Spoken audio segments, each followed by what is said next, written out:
Olha, nossa. Ai, da hora. Olha. Olha, minha mãe. Ó, aqui. Da hora. Olha aqui. Ah. Tá lindo meu banheiro. Não parece madeira ali? Parece, não é? Não é madeira. Não? Não. É um revestimento. Bacana, né? Achei muito bonito. Que legal.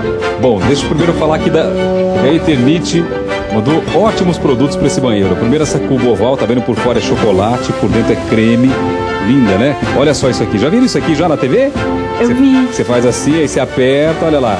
Pop-up. Aí fechou, a água fica ali. Você faz assim, aperta o botão, abre a válvula, vai embora. Muito bacana da Eternit. E o vaso sanitário também é bege, para combinar com a cuba. Aqui tem um granito, olha esse granito, que lindo esse granito. Qual que é esse granito aqui? Esse aqui é o marrom imperial. Marrom imperial, lindo. Muito bonito, né? Ah, é lindo, Celso, meu banheiro. Agora tem gesso, tem iluminação, embutida, enfim. Não tá bonito? Tá lindo. Parece banheiro de hotel, hein? Chique.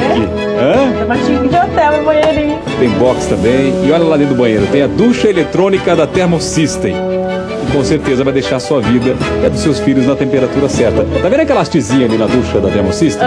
Então, aquela ali você pode regular a temperatura da água durante o banho com a ducha ligada, não tem problema nenhum.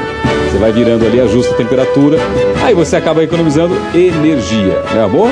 É ótimo. Muito bem, gostei também, adorei. A cozinha, como que era a cozinha?